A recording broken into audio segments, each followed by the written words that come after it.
എക്സാലോജിക് ഇടപാടിൽ E D അന്വേഷണം തുടരാമെന്ന് ഹൈക്കോടതി ഡിവിഷൻ ബെഞ്ചിന്റേതാണ് ഉത്തരവ്. CMRLന്റെ ഹർജി തള്ളി സാലി മുഹമ്മദ് ചേരുകയാണ്. സാലി, ഇ ഡി അന്വേഷണം തുടരാമെന്ന് ഉത്തരവ് വന്നിരിക്കുന്നു, വിശദാംശം. ഷമ്മി, അന്വേഷണം തടയണം എന്നാവശ്യപ്പെട്ടുകൊണ്ട് ഒരു ഹർജിയാണ് CMRL സമർപ്പിച്ചിരുന്നത്. ആ ഹർജി നേരത്തെ സിംഗിൾ ബെഞ്ച് തള്ളിയിരുന്നു, അന്വേഷണം തുടരാമെന്ന് വ്യക്തമാക്കിയിരുന്നു. അതിനെതിരെയുള്ള അപ്പീലാണ് ഡിവിഷൻ ബെഞ്ചിൽ CMRL ഫയൽ ചെയ്തിരുന്നത്. അതിൽ വിശദമായ വാദം കേട്ടിരുന്നു. അല്പം മുമ്പ് വിധി പറഞ്ഞു. അതിൽ പറയുന്നത് അന്വേഷണം തടയണമെന്ന CMRLന്റെ ആവശ്യം തള്ളി. അതായത് സിംഗിൾ ബെഞ്ച് ഉത്തരവിൽ ഇപ്പോൾ ഇടപെടാനാവില്ല, അന്വേഷണവുമായി ഇഡിക്ക് മുന്നോട്ട് പോകാം എന്നാണ് ജസ്റ്റിസ് രാജാ വിജയരാഘവൻ അധ്യക്ഷനായ ഡിവിഷൻ ബെഞ്ചിന്റെ ഉത്തരവ്. ഈ ഉത്തരവ് പറഞ്ഞ ഉടൻ തന്നെ CMRLന്റെ അഭിഭാഷകൻ 2 ആഴ്ചത്തേക്ക് ഈ ഉത്തരവ് സ്റ്റേ ചെയ്ത് സുപ്രീം കോടതിയിൽ അപ്പീൽ പോകാൻ സാവകാശം അനുവദിക്കണം എന്നാവശ്യപ്പെട്ടെങ്കിലും അതിനും സാവകാശം നൽകിയിട്ടില്ല.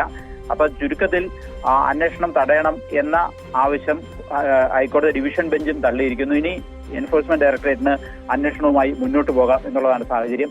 ഇപ്പോഴത്തെ സാഹചര്യത്തിൽ ഇഡിക്ക് തുടർ നടപടികളിലേക്ക് കടക്കാം എന്നുള്ളതാണ്. അതായത് ഹൈക്കോടതിയിൽ CMRL ആവശ്യപ്പെട്ടത് ഈ ED അന്വേഷണം നിയമപരമല്ല, കാരണം SFIO അന്വേഷണം അതിൽ നടക്കുന്നുണ്ട്.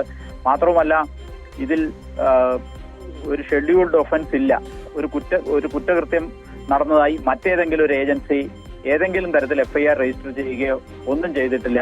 പക്ഷെ കോടതി പറഞ്ഞത് നോൺ രജിസ്ട്രേഷൻ ഓഫ് FIR ഇല്ല എന്നുള്ളത് ഒരു ECIR ഇടുന്നതിന്, അതായത് ഈ ഇഡിക്ക് കേസെടുക്കുന്നതിന് നിയമ തടസ്സം ഇല്ല എന്നതാണ് ഇപ്പോൾ കോടതി വ്യക്തമാക്കിയിരിക്കുന്നത്. ഇത് വരും ദിവസങ്ങളിൽ വലിയ സാമൂഹ്യ പ്രശ്നങ്ങളും നിയമക്കുരുക്കും ഉണ്ടാക്കാവുന്ന ഒരു വിധിയാണ് ഡിവിഷൻ ബെഞ്ചിൽ നിന്നുണ്ടായിരിക്കുന്നത്. കാരണം ഇക്കാലം അത്രയും ഏതെങ്കിലും ഒരു അന്വേഷണ ഏജൻസി ഒരു FIR ഇടാത്ത കേസിൽ ഇഡിക്ക് അന്വേഷണം നടത്താൻ കഴിയുമായിരുന്നില്ല. PMLA ആക്ട് അതിന് അനുവദിച്ചിരുന്നില്ല. പക്ഷേ ഇപ്പോ കേരള ഹൈക്കോടതി പ്രധാനമായി പറഞ്ഞിരിക്കുന്നു, ഈ FIR രജിസ്റ്റർ ചെയ്തില്ല എന്നുള്ളത് ഈ കേസിൽ അന്വേഷണവുമായി മുന്നോട്ട് പോകുന്നതിന് ഇഡിക്ക് തടസ്സമില്ല എന്നുള്ളതാണ്. മാത്രമല്ല, ഏതെങ്കിലും തരത്തിൽ ഒരു സ്റ്റേ 2 ആഴ്ചത്തേക്ക് അപ്പീൽ പോകുന്നതിന് വേണ്ടി അനുവദിക്കണം എന്ന ആവശ്യവും കോടതി അംഗീകരിച്ചിട്ടില്ല. അതായത് അന്വേഷണം തുടരാം എന്ന് ഇഡിയോട് വ്യക്തമാക്കിയിരിക്കുകയാണ് ഹൈക്കോടതി ഡിവിഷൻ ബെഞ്ച്. CMRL എക്സാലോജിക് ഇടപാടിൽ ED അന്വേഷണം തുടരാം എന്നുള്ളതാണ് ഹൈക്കോടതി ഡിവിഷൻ ബെഞ്ച് ഇപ്പോൾ നൽകിയിരിക്കുന്ന ഉത്തരവ്. സാലിയാണ് വിശദാംശങ്ങൾ നൽകിയത്.